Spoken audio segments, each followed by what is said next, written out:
نبی کریم صلی اللہ علیہ وسلم د سیرت شروع مکړی و 13 کال ربیع الاول نه. الحمدلله بیا د ربیع الاول میاشت شروع شوه او 13 جمعو کې مې د مکې مکرمې د فتح بیان کړی. مکه مکرمه چې کله فتح شوه مکې نه 100 کیلومتره لرې یو علاقه د طائف ورته وایي. هغې طائف سره نږدې یو څو قومونه اوسېدل چې هغې ته حوازن او ثقیف وایي او دا قومونه چې اوسېدل دا په طائف کې اوسېدل، په حنین کې اوسېدل او اوتاس دې علاقو کې دا پاتې کېدل. د دغه علاقې خلق تقریبا کافر و، لا ایمان یې نه وروړی. هغوی ویرېدل چې مسلمانان خو رالل او مکې فتح کړه هسې نه په مونږ را نشي او په مونږ حمله ونه کړي. نو د دغه حنین او اوتاس او د طائف دا د کلي نومونه دي، د علاقو نومونه دي. د دې خلکو دغه حوازن د قوم نومو او ثقیف د قوم او د خاندانونو نومو. دوی د خپل طرف نه یو لښکر تیار کړ د 100,000 کسانو او چې که مسلمان په مونږ حمله کوي نو مونږ پې مخکې ولې نه شو. دا ډېر جنګجو خلکو او خصوصا د غشو د ویشتو ډېر لوی مهارت یې لرو. نو د 20,000 کسانو 100,000 کسانو لښکر یې تیار کړ او په مکه باندې د حملې اراده ولرله چې مسلمانانو مکه فتح کړه مونږ به پې ورشو، حمله به پې وکړو، دا مکه به ترې واپس ازاده کړو. نبی کریم صلی الله علیه وسلم ته چې کله پته ولګېدله نو یو صحابي دی عبدالله ابن ابي حضرت رضی الله عنه دی ولېږه بطور د جاسوسۍ چې ته لاړ شو ته معلومات وکړه زموږ خو اراده نشته خوا موږ خو مکه فتح شو واپس ځو. ته معلومات وکړه که دا خلک واقعي مونږ پسې را رواني او دا خبره رښتونې وي چې مونږ هم وله تیارې وکړو. هغه صحابي عبدالله ابن ابي حضرت رضی الله عنه لاړ او معلومات یې واغېشتل او واپس راغی. ویل الله رسوله خبره ټیک ده، د 100,000 کسانو لښکر یې تیار کړی دی او چې کوم مشر دی مالک ابن عوف د هغه نوم مالک ابن عوف د ټول قوم مشري لاس کې اغشتې را او دا را روان دی. حضور پاک مجبوره شو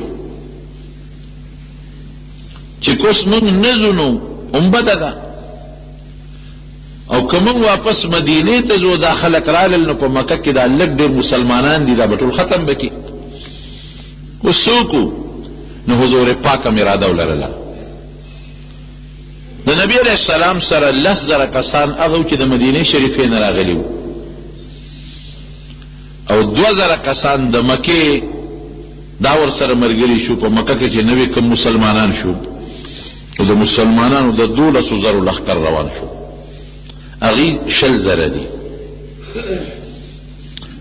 دې قوم کې یو سړی و درید ابن سمن نوم یې ډېر تجربه کار و د جنګ ډېر ماهر و په سترګو ړوند و. هغه نه معلومات واغېشتل، هغه ورته د جنګ طریقې اصول وښول چې په دې طریقه به جنګ کوی. ځان سره روچت که په زانګو کې روچت که وی ته مونږ سره لاړ شه نظر خو دې نه لګي خو مونږ به پوهې کې. نو یو علاقه ده حنین ورته وایي. دوی چې دغه ځای له راورسېدل ده به ترې بار بار تپوس کو دا کوم ځای دی دا کوم ځای دی. مخکې خو بینا و دغه وخت لود شوی و. وی صاحب دا حنین دی، وی د جنګ دپاره دا فټ ځای دی، ډېر اعلی ځای دی. دا داسې لاره ده چې مسلمانان په دې دره تېرېږي او تاسو ورته ګیر چاپېره غرونه ونیسئ نو چې دوی په دې دره راځي نه موږ به پې ناګهاني د غشو هم حمله وکړو د تورو حمله به هم پې وکړو دې کې تر څو ځان سمی نو موږ به ختم کړو دی به یو خوا غر ته منډه وي موږ ورته په غر به ناست یو بل غر ته به منډه وي موږ ورته بیا په غر ناست یو دی به راختیم غر باندې ختل هم ګراني او خپلې مورچې دلته پخې مضبوطې جوړې کړې مخ هم به ورته ونیسو شا به هم ورته ونیسو چې دی به منځ کې ګیر کړو هر طرف نه پې حمله وکړو بس مسلمان به ختم کړو سکیم یې جوړ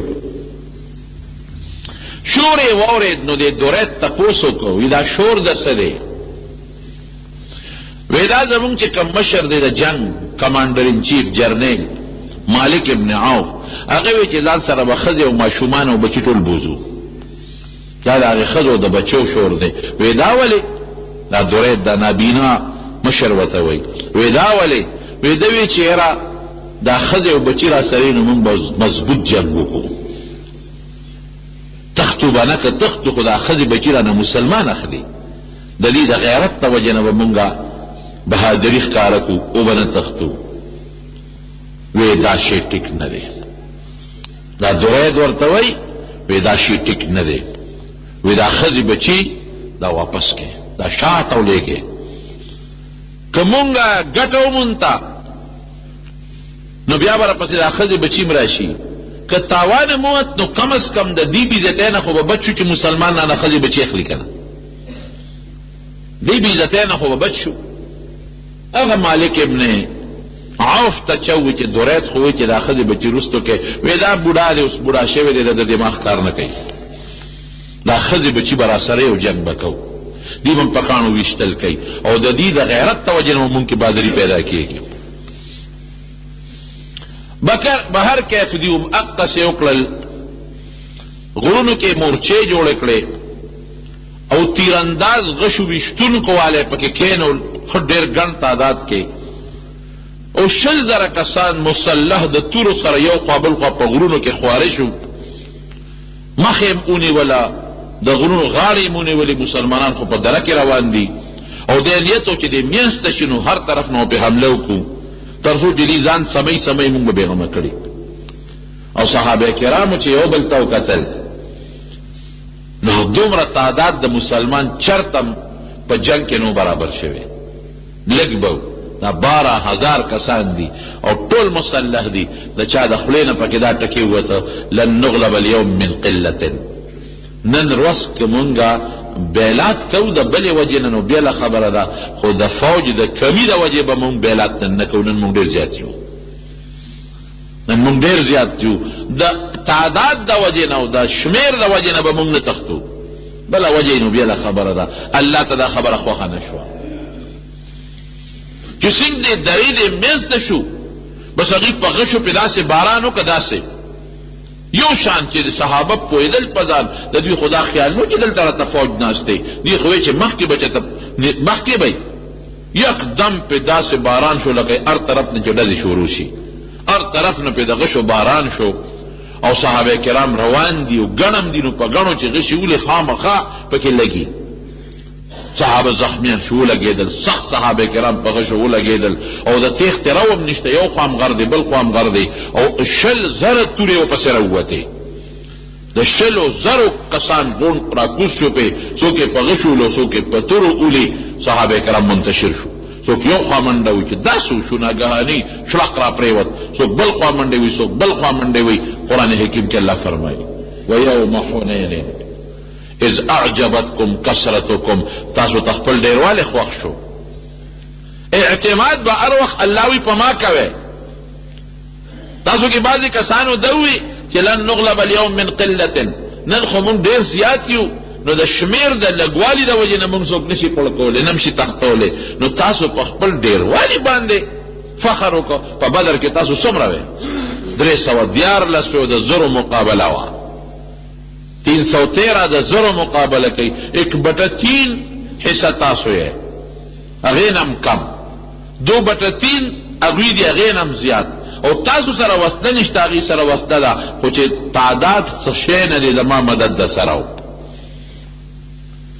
په غزوه خندق کې در باندې څومره 10,000 کسان رالل خو چې زما مدد در سره و امې در نه و تنبور نو تاسو دا خبرې پکې بعضې کسان کوي فلن تغني عنكم کثرتکم شیئا، الله وی دی ډیروالی د تاسو پیدا ونه رسول. وضاقت علیکم الارض بما رحبت، وی سره د دې نه چې ځمکه ډیره فراخه وه خو په تاسو تنګه شوه. ثم ولیتم مدبرین،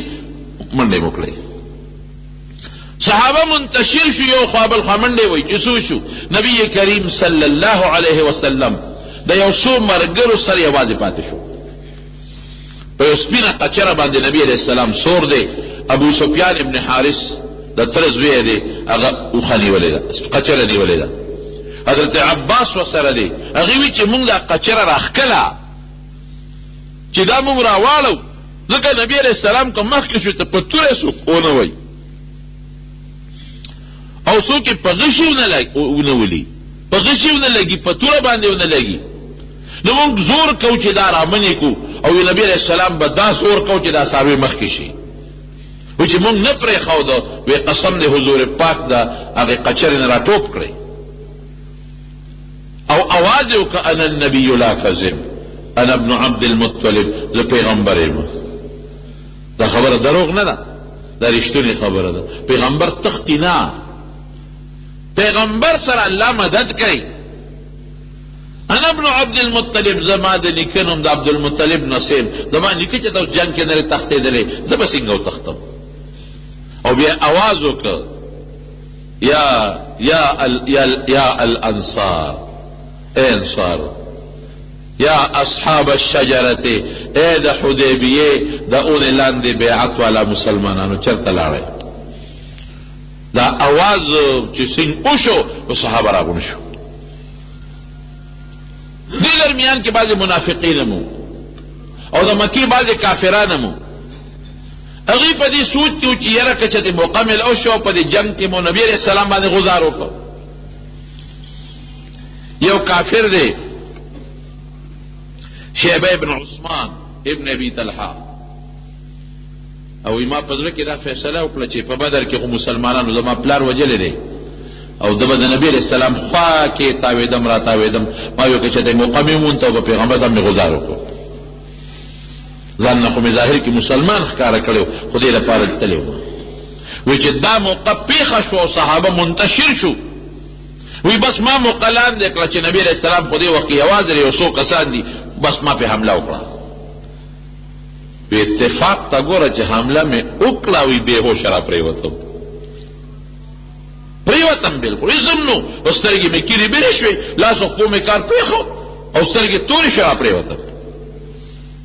وی چې بیا مې ځان ولقه او هوش کې رالمه، دا مې څه وکړل، وی دوباره مې بیا توره نیغه کړه، وی بیا مې ورمنډه کړې چې شا طرف نه پې زه حمله وکړم او حضور پاک ته توره ووهم، وی بیا مې سترګې تورې شوې، لاس پو مې بالکل کار پرېښود او را پرېوتم. بس وی پوه شوم چې دا د الله رښتونی پیغمبر دی. ټیک ټاک یم، برابر یم، ما خدای نه ور پرېږدي. توره مې اخوا کړله، غاړې ته مې واچولو، ورمنډه مې کړې. ما وی اشهد ان لا اله الا الله واشهد ان محمدا عبده ورسوله. او بیا خوا کې دفاع ته ودرېدم، د نبی علیہ السلام دفاع مې کوله. بهر کیف حضور پاک مبارک دغه وخت کې شګې راواغېستې په دې لپه کې، او هغه شګې یو خوا بل خوا ونوستې، او شاهت الوجوه د دې کافرانو د مخونه دې تور شي، دا دې سپېره شي. هغه شګې خدای پاک د کافرانو سترګو ته ور ورسولې. او یو صحابي وی جبیر ابن مطعم رضی الله عنه، یو تور صادر مې ولیدو، د اسمان نه را روان دی تک تور صادر. وی دا صادر چې څومره را نږدې شو، نو وی تور میږي ترې راووتل. هغه میږي د کافرانو په دې فوج کې وردن نه شو، پته نشته چې بیا هغه میږي څه شو، خو دا فوج باندې داسې دا میږي ورغلل چې په دې سپېمو کې او په دې وجود کې ننوتل، او دوی ځانونه ګرولو منډې والې. قرآن شریف کې الله تعالی فرمایي ثم انزل الله سکینته علی رسوله وعلى المؤمنین. ما الله په لومبه خو مې په پیغمبر باندې اطمینان راوسته. نبی علیہ السلام مبارک په ځای ولاړ دی، اونه تختېده. بیا د هغې نه پس په مسلمانانو مې اطمینان راوسته چې واپس مې راغونډ کړل. وانزل جلودا لم تروها، او داسې لښکرې مې د فرشتو را نازلې کړې چې تاسو په سترګو نه لیدلې. دا فرشتې وې چې رالې او د هغې په فوج کې خدای پاک وردن نه کړل. وعذب الذین کفروا، الله کافرانو له فرشتو په ذریعه عذاب ورکړو. وذلک جزاء الکافرین، الله وی د کافر جزا هم دغه ده. جنگ وشو، بیا ښه مضبوط صحابه راغونډ شو او د فوج له شکست ورکړ او ټول چې څومره کافرانو دا څوک یو خوا تښتېدل، څوک پکې مړه شو او بلا غنیمتونه ته حاصل کړل مسلمانانو. او د مکې مکرمه او د طائف په میانس کې یو علاقه د جغرانه وته وي، هغه جغرانې ته دا ټول غنیمتونه یوړل. څومره غنیمتونه ته غونډ کړل چې هغه هم درته وویم. 6,000 خو ته قیدیان بوتل، 6,000 او 24,000 سلیریش زره ته خان بوتل، 40,000 ته ګډ چيلې بوتل او 6,000 اوقیا. دا یو اوقیه 40 درهم دی، د سپین در یوړل او د غون د جعرانی په مقام کې دا غنیمتونه را جمع کړل.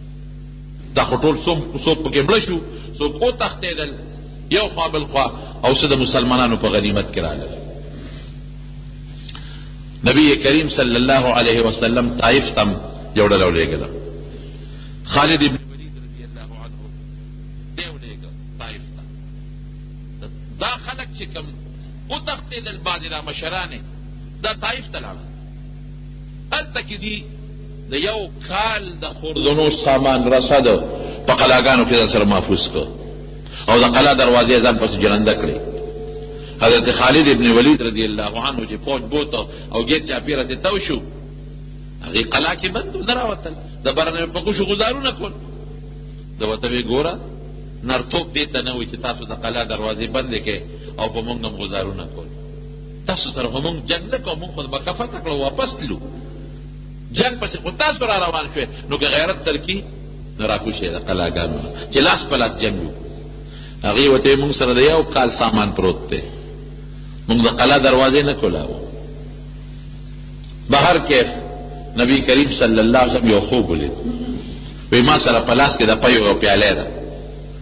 یو مارغه د اسمان نه راکوز شو او د پیو کې ټونګه واله وغه پیاله رانه واړوله. حضرت ابوبکر صدیق رضی الله عنه راوغوښته. وی ابوبکر داسې معلومیږي چې د طائف دا قلا اوس نه فتح کېږي. د دې خوب دا تعبیر دی. نو صحابه ته وی داسې کار کوو چې واپس ځو او دا قلا اوس پرېږدو، دا نه فتح کېږي. دې قلا ما ځان پسې تاله کړې ده او غټ غټ دیوالونه دي او چې موږ نږدې کېږو نو په موږ د غشو ویشتل کوي. نو صحابه وی ښه موږ به دا نه فتح کړې ده، الله رسول موږ به ځو.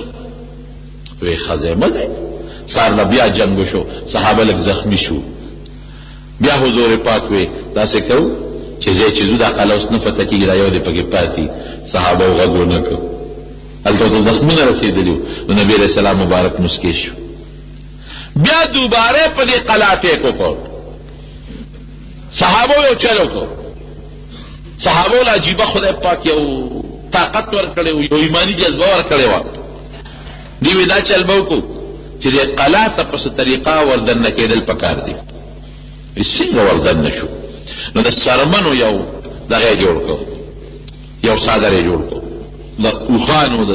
څارو د څرمنو، ښه مضبوط پیر او د هغې لاندې شو. وی دا څادر به په ځان د پاسه کړو. دا یو جنګي او طریقه ده.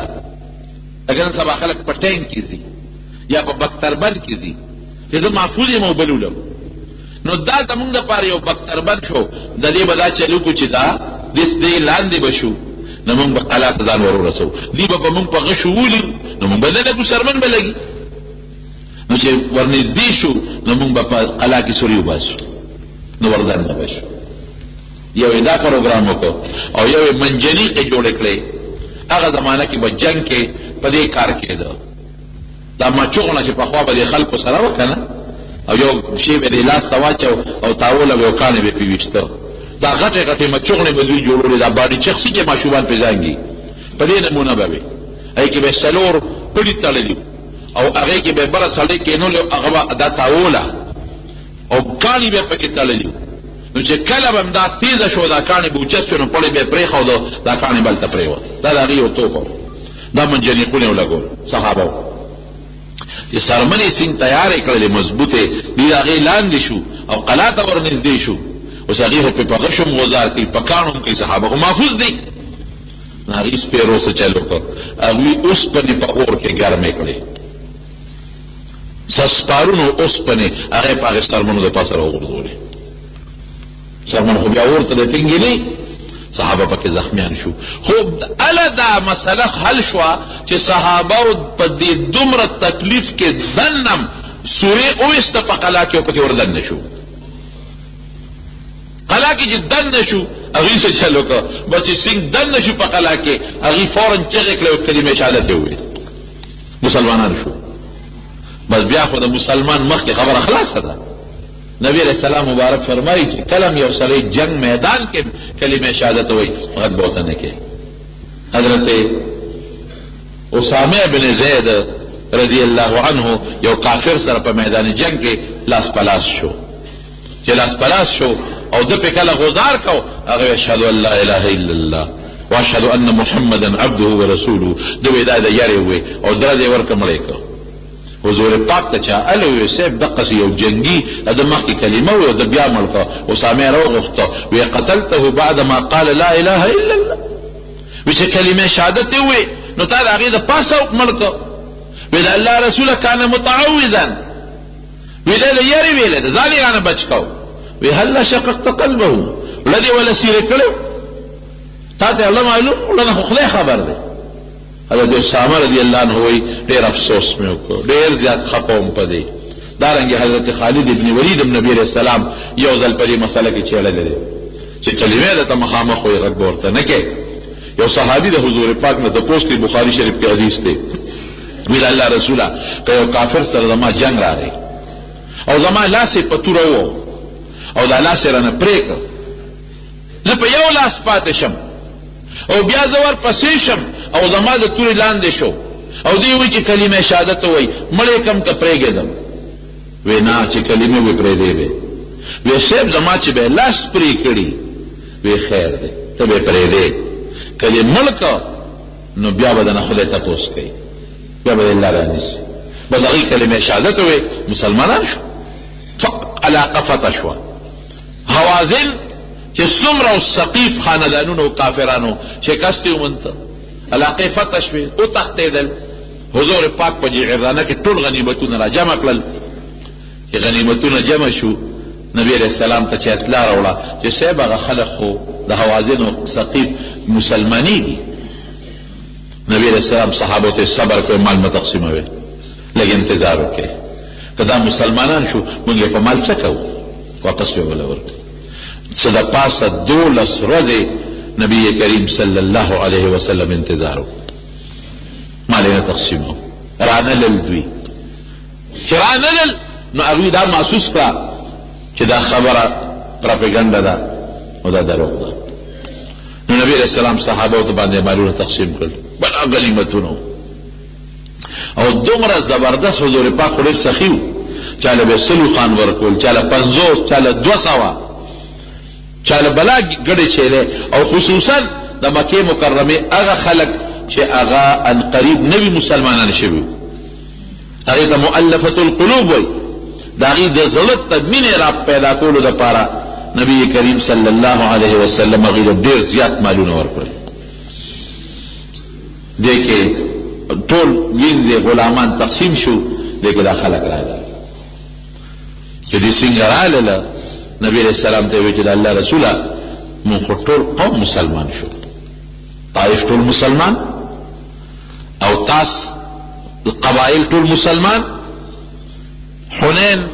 چې څومره دي ټول مسلمانان شو، یو کس به مونږ کې کافر پاتې نه دی، مونږ خو مسلمانان شو. اوس مهرباني وکړه مونږ خپل مال واپس راکړه. نبی علیہ السلام مبارک دا خو په پریشانۍ کې واچولو. تاسو ته خو ما څه د پاسه 10 شپې انتظار وکړو، ما ته اطلاع رسېدلې وه چې د پاسه 10 ورځې مې درته انتظار وکړه چې تاسو به راشئ، دا هر څه به تاسو له درکړم. اوس خو هغه ما صحابو کې تقسیم کړل، زما د لاس نه ووتل. اوس خو زه مالک نه یم، صحابه کرام یې مالکان دي، نو چې تر څو ما سره خو ما درکول. اوس زما د لاس وتې دي، په صحابو مې تقسیم کړي دي، هغه مالکان دي، نو زه دله څنګه درکړم؟ دې کې بعضې کسانو ډېرې ناشنا تقریرونه وکړل وایي د الله رسول تا ته پته لګي چې موږ څوک یو تا سره چې دا کومې وینځې دي دا څوک دي پته درته لګي وایي نه وایي دا ستا تروریانې دي خویندې دي د ترور لوڼه دي د ماما لوڼه دي وایي دا څه وایې زه خو د مکې یم وایي دا د بیبي حلیمې رضی الله تعالی عنها رشته داران دي دا د رضایي مور دا د حلیمې خویندې دي دا د ټولې خویندې نه وي خو د قوم خلک یو دا د بیبي حلیمې خویندې دي د هغې د خور اولاد دی د هغې د خاوند خویندې دي د هغې اولاد دی د هغې خاندان دی د الله رسوله نبی علیہ السلام مبارک کې دا خبرې اورېدې سترګو کې اوښکې راغلې بلکې یو صحابي ولا راغی وایي صاحب په دې قیدیانو کې خو یو جنۍ د شیما یې نوم دی اخو وایي زه ستاسو د پیغمبر خور یم وایي زما خور دلته څه کوي تاسو یې راولئ چې حضور پاک ته مخامخ کړه وایي ته څوک یې وایي زه ستا خور او مسلمان د مسلمان لور خوري نه ستا خپله خور یم زما خور څنګه وایي زه د بیبي حلیمې لور یم رضی الله تعالی عنہ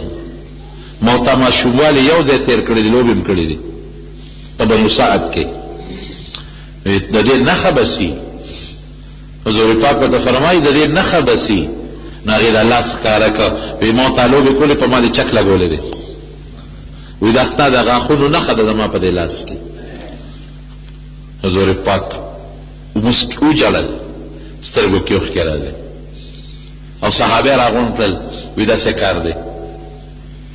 ستاسو دا رونه دي ان اخوانکم جاؤونا طائرین ګوره مخکې دشمنو چې کلمې وي رونه شو ان اخوانکم ستاسو رونه جاؤونا مونږ ته راغلي دي او طائرین توبه وباسي او زما دا خوښه ده چې دوی ته زه یو شی واپس کوم هغې ته ووایي چې دوه نشم واپس کولی یو شی درته واپس کوم یا دا وینځې غلامان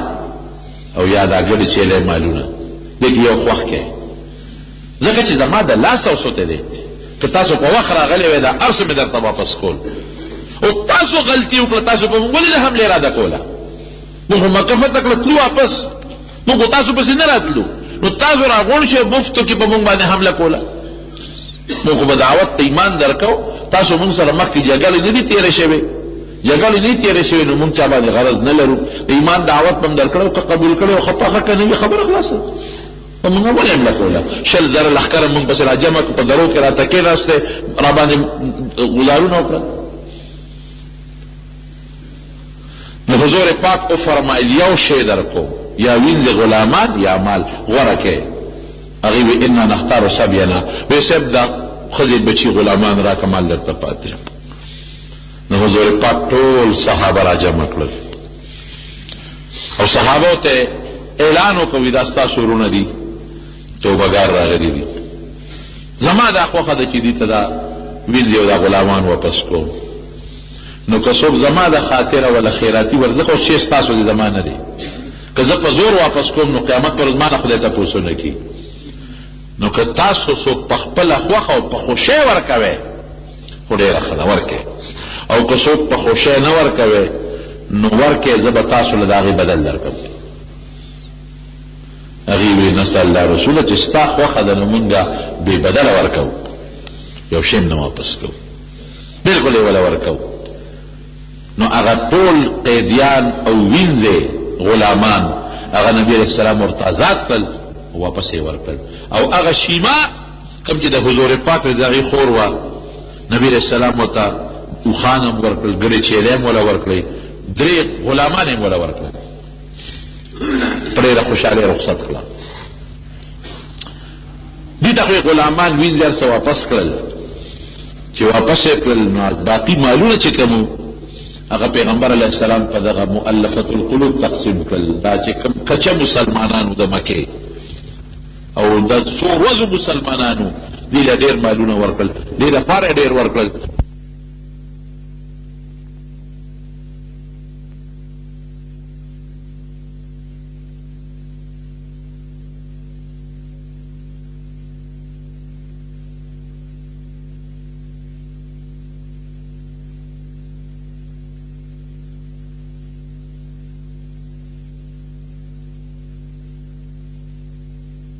ته مال ورکړه مونږ له را نه کړه چا پکې وې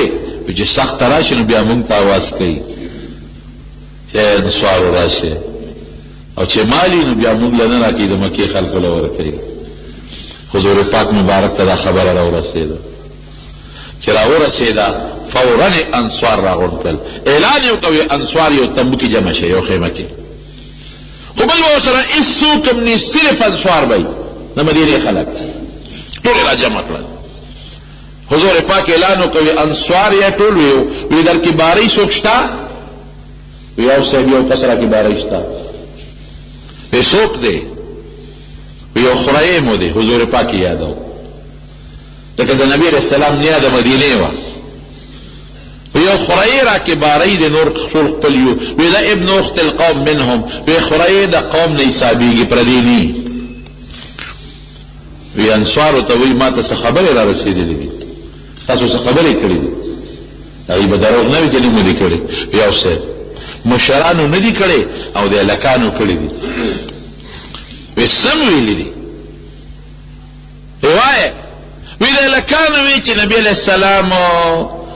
د مکې خلکو له مالونه ورکړل او مونږ یې پرېښودو اوس هم چې مونږ چا سره جنګ وکړو زمونږ تورې د چا په وینو سرې دي هغې له ورکړه مونږ له یې را نه کړل او چې سخته شي نو مونږ ته اوازونه کوي او چې بیا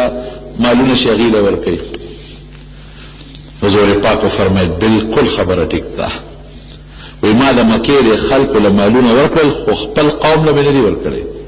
هغه چا له مې ورکړل چې کوم د 10 ورځو 12 ورځو مسلمانان دي اسلام یې لکه لا پوخ نه دی یهرېږم چې اسې نه زما مدینې ته لاړ شم دی بیا شروع شو کې بغاوت وکړي او دا مسلمانان دا له مکه کې مړه نه کړي بیا بغاوت ونه کړي مکه بیا د کفر اړو نه ګرځي بیا به مدینې نه راځو حملې به کوو ما دې له دا مال دې دپاره ورکړه چې د دې د زړه مینه پیدا شي او وایي چې اسلام خو ډېر ښه مذهب دی ګوره شل سلوخان چاله ورکړي لکه سل موټرې چې وي دې زمانه مالونه مې دې لپاره ورکړه چې په اسلام کې دې له غوندې کلک شي په خپل مال مشغوله شي وی رضینا یا رسول الله مون خوشاله یو حضور پاک په څه فرمایي وی انصار د مدینې خلکو وی تاسو په دې نه خوشالېږئ چې خلک ځان سره ګډې چیلې او خان کور ته بوځي او تاسو محمد رسول الله کور ته بوځئ صلی الله علیه وسلم ګډې چیلې هم خوښېږي که پیغمبر هم خوښ دی وی د الله رسوله زمون ګړې چیلې او خان نه دي پکار زمون ته پکارې چې ته مون سره لاړ شي حضور پاک یو عجیبه خبره وکړه وی انصارو عجیبه ناشنا اعلان ورته کوي ای انصارو وی تاسو د شریعت نه خبره وی خدای زما په برکت تاسو ته هدایت نصیب کړه داسې ده که نه ده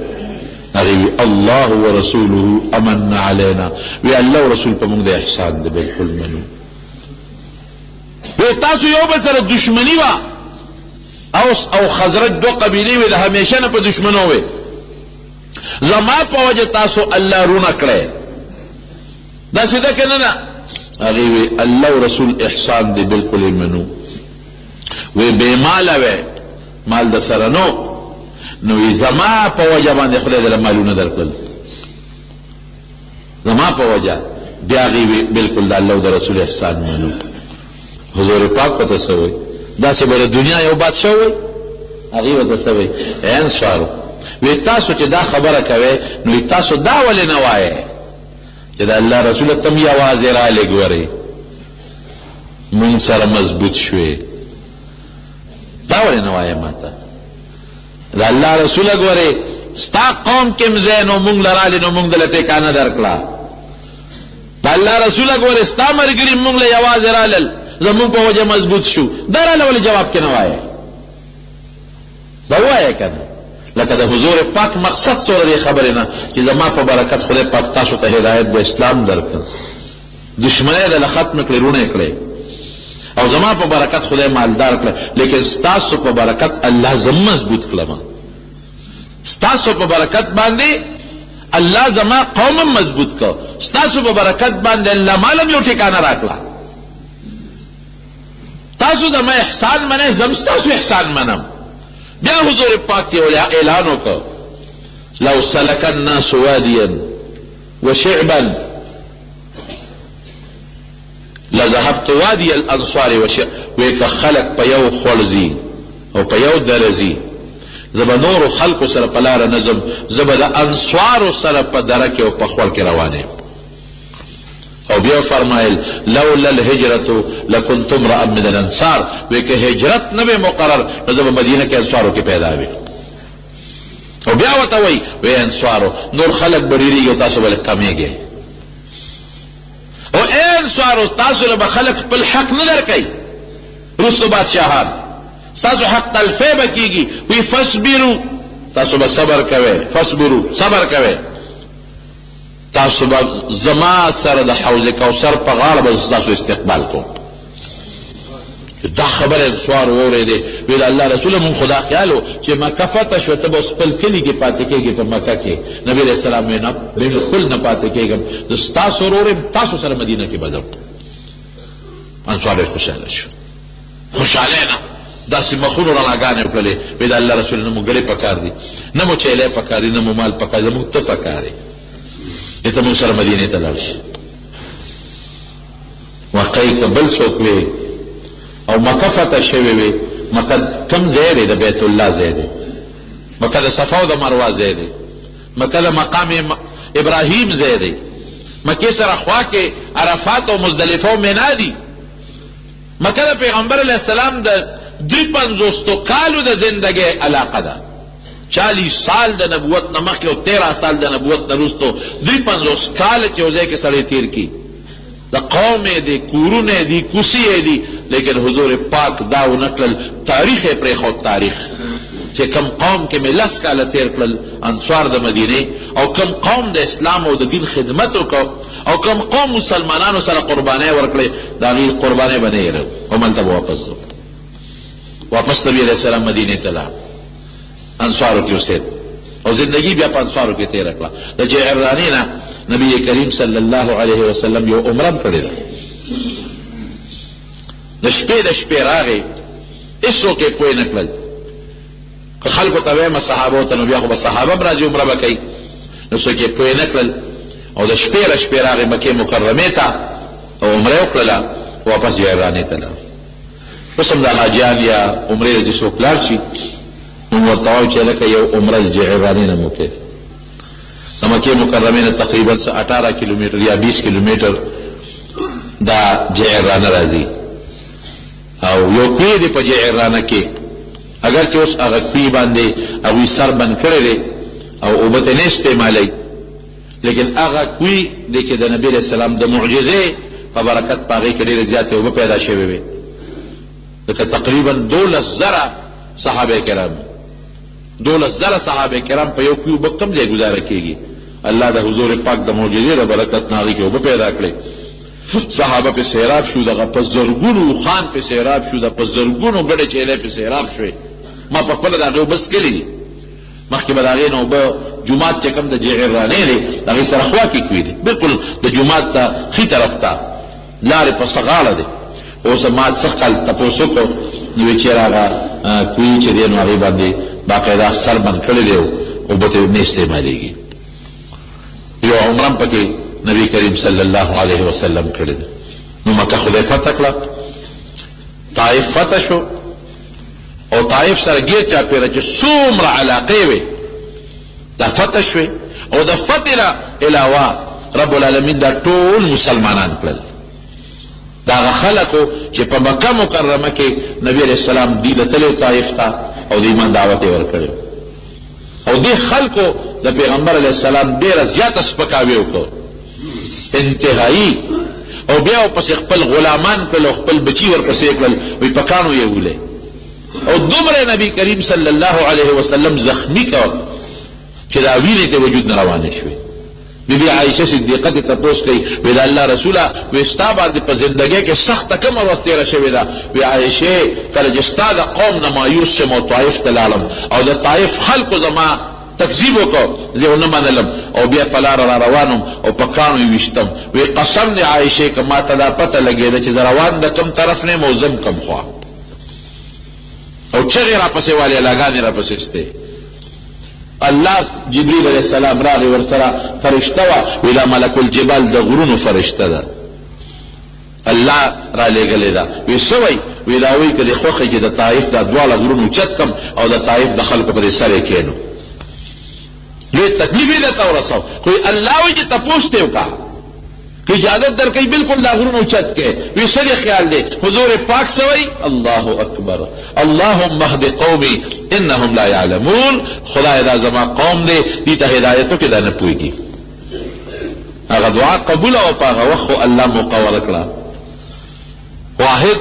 مکه مکرمې نه بار چې کومې علاقې فتح شوې هغه علاقې دي او ټول د سلم مسلمانان شو ایمان او اسلام. نن طائف ډېر مزیدار ښار دی موسم نسبتاً د مکه مکرمې مدینه منورې یخ دی او برکات دي پکې د دنیا میوې پکې دي انځر ښه اعلی پکې انار د طائف د انارو په شان انار په ټوله دنیا کې چېرته نشته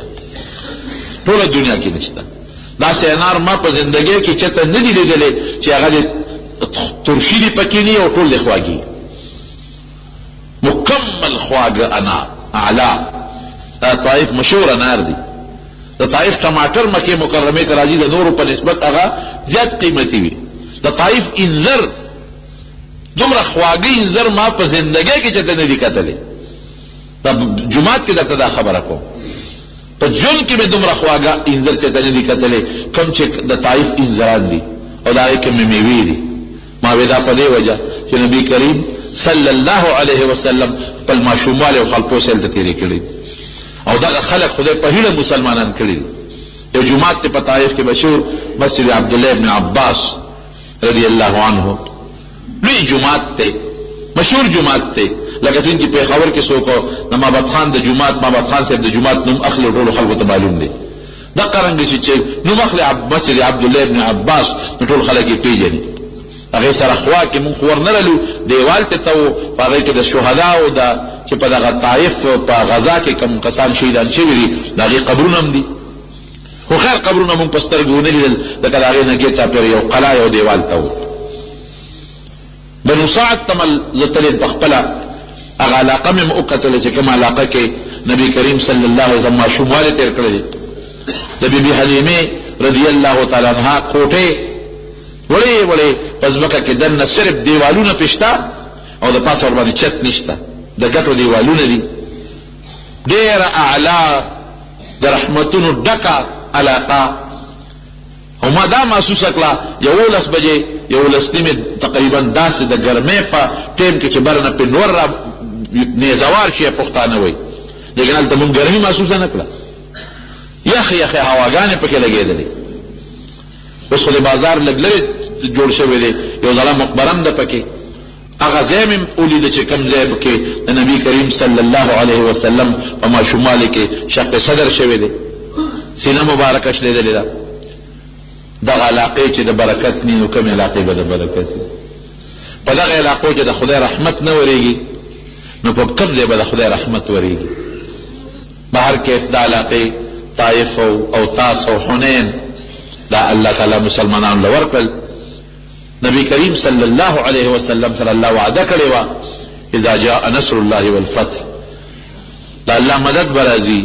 علاقې به فتح کېږي مکه به فتح کېږي ورأيت الناس يدخلون في دين الله افواجا تبا دا خلق اینی چه ڈالے ڈالے بدا اللہ دین ترازی فسبح بحمد ربك واستغفره انه كان توابا نو چه کلا علاقه فتح شي او خلق مسلمانان شي نو بیا تدا اللہ سب تسبیحات وایا اللہ پا دی خوشحالیگی او دا اللہ نا بخنا غوارا اللہ توبہ قبل ان کے دے مسلمان باندې چه اسم کلم خوشحالی راشي مسلمان زمکا والی مسلمان کور جوړ کی مسلمان خپل وطن ته واپس شي اسلامی طریقه دار چې د الله تسبیحات دی وي دا د خدای شکریا ده نعمتونه خدای الله تر طرف نه دي د الله په نعمت باندې چې موږ شکریا ادا کوو الله فرمایي ان شکرتم لازیدنکم کتا چې زما د نعمت شکریا ادا کړه دا نعمتونه نورم زیات کوم ولئن کفرتم ان عذابی لشدید او کتا چې زما د نعمت شکریا ادا نه کړه شکرې مو کړه عذاب بدل کوم عذاب مې ډېر سخت دا الله تعالی په نبی علیہ السلام سره چې کومې وعده کړې وي خدای پاک هغه وعده ټولې پوره کړلې اول نه اخره پوره الله وعده پوره کړلې چېرته نبی کریم صلی الله علیه وسلم ظلم نه دی کړی جهادونو کې ظلم نه دی کړی. تاسو به دا ټوله سلسله اورېدلي، دا څومره جهادونه چې نبی علیہ السلام کړي دي او په کافران، دا ټول د کافرانو د ظلمونو د وجه نه. په خپل نبی کریم صلی الله علیه وسلم اقدامي جهاد مشتا، دفاعي مشتا، دواړه کړي دي. هم اقدامي کړي دي، هم دفاعي کړي دي. او هغه اقدامي جهادونه چې نبی علیہ السلام کړي دي نو هغه د کافرانو د ظلمونو د وجه نه. همیشه تاسو ته ګورئ د کافرانو ته د مسلمانانو خلاف څومره سازشونه کوي. یو ملک او الزام چورلټ په مسلمان لګي، الزام په مسلمان لګي او لګیا دي په مسلمانانو ظلمونه کوي. په عربو د دې ظلمونه شروع دي، په عجمو د ظالمانو ظلمونه شروع دي. زمون قرآن د ظالمانو په لیټرینونو کې وګرځاو، زمون د پیغمبر خاکی د ظالمانو جوړ کړي، د پیغمبر د محترم بیبي خاکی د جوړ کړي، د پیغمبر مور د دوی نه محفوظه نشوه. نو عیسی علیه السلام د دې پیغمبر دی، دی وته خدای او د خدای زوی وای، مونږه مرتد جلیل القدر پیغمبر وای، او په عزت او په احترام یې مخلوق دغه د خدای پیغمبر دی. د عیسایانو د مخه نه د خدای پیغمبر دی.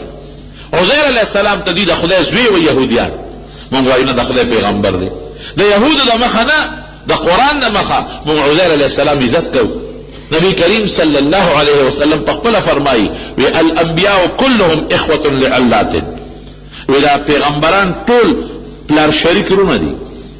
ابهم واحد، وی پلار د دوی یو دی او امهاتهم شتا، مین دي جدا دي. وی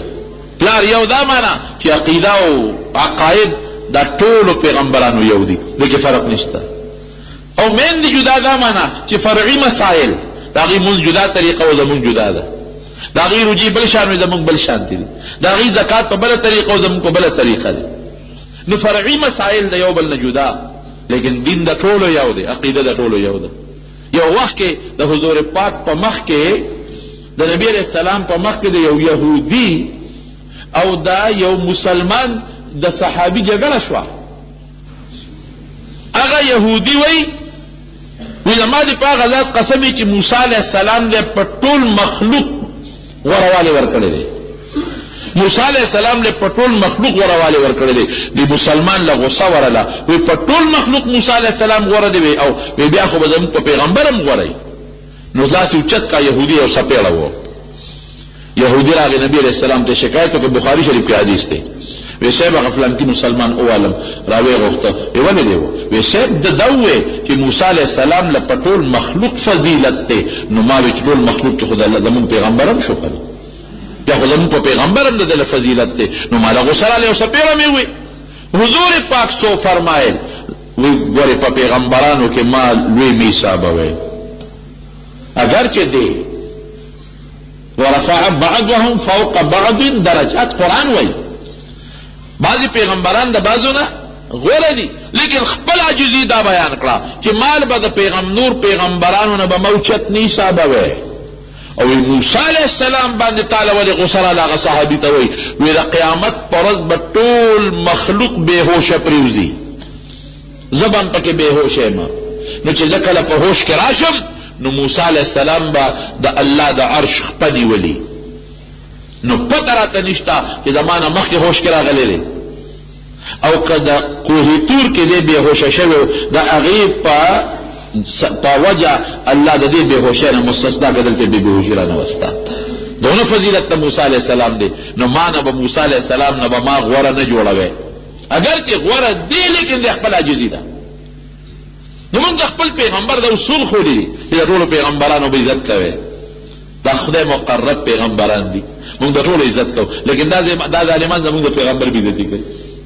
د پیغمبر د بیبي بیزتی کوي، داغه د مور بیزتی کوي، داغه د کلی بیزتی کوي، او لګیا دي مسلمانانو پسې په مختلفو طریقو د مسلمان ختمول او مسلمان ذلیل کول، دا جاسوسي او دا کیسې پیسې شروع کړې دي. اسلام چې څومره د امن دین د قسم د کدومره امن په بل دین کې شته، خدام د دې خلقو د نظریه خلق راغلي دي او اسلام بدنامول غواړي، نو رسم نشته.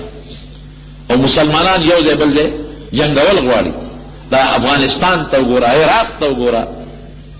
دا زمون پر خپل وطن کې دا ډرون حملو ته وګوره، پاکستان نه رسدم تیری او په پاکستان حملیم کوي. دا ولی وجه څه ده؟ وجه صرف او صرف دوه وجې دي، یو د دوی د اسلام سره دشمنی او بل زمونږ د مسلمان په خپل میانس کې بې اتفاقی. مسلمان په خپل منځ کې به اتفاق دي د مسلمان په خپل رب هغه شی یقین نشته کوم چې پکار دی که عرب دی او که عجم دی ټول د یو کافر سره په تله کې پراته دي او څوک بل سره پراته دي الله دې د مسلمان اتفاق پیدا کړي خدای پاک اتحاد پیدا کړي او چې څومره مسلمانان د کافرو په ظلمونو کې گیر دي الله دې هغه مسلمانان د کافرو د مظالمونو محفوظ وساتي اسیران د مسلمانانو په دې ګوانتانامو کې د ظالمانو سره کم قید دي خدای دې راخلاص کړي او خدای دې ټول مسلمانانو اتفاق نصیب کړي نبی کریم صلی الله علیه وسلم چې د کم دین او د کم د اسلام د لپاره کم قربانۍ کړې دي خدای پاک دې اسلام مضبوط کړي الله دې په ټول دنیا باندې خور کړي الله دې زموږ په وطن او په ټول اسلامي ممالکو کې د قران او د سنت نظام راوړي خدای پاک دې مسلمانانو حفاظت وکړي څوک مریضان دي الله تعالی شفا ورکړي کڅو قرضداران دي خدای قرضونه اخلاص کړي څوک پریشانو ټینشنونو کې مبتلا دي الله غ پریشانې ټینشنونو او په خوشاله بدل کړي دچا په کور کې بیماران دي ته شفا ورکړي څوک بے روزګار دي خدای تعالی د حلال روزګار ورکړي کڅوک ملازمت نشته خدای تعالی خزینه کې پوسټونه او نوکرای ورکړي دچا مال کې برکت نشته تعالی مال کې برکت پیدا کړي دچا یو بل سره رواني دشمنی طلبګنی پروغه بدل کړي زموږ د ملک او د وطن حفاظت وکړي په دې ملک کې د قران او د سنت نظام راوړي د دین حفاظت مو کې خدای ته زموږ راضي شي د حضور پاک په نقش قدم هم روان کې دا غینه مبارک لاس د حوض کوثر وبم نصیب کې مونږ ټول د بیت الله حج لبوت لیکي د مدینه منوره د نبی صلی الله علیه وسلم سلام لمبوت لیکي او کور کې د زنانو په سرونو د حیا او د پردې صادر واچي چې څومره به اولاد دي خدای نارینه اولاد ولا ورکي د خځې د خاوندانو کې د چا منځ کې رواني دي ته ولا پروغه بدل کې او ته مخیر وخت په خپل دا کلمه نصیب کې لا اله الا الله محمد رسول الله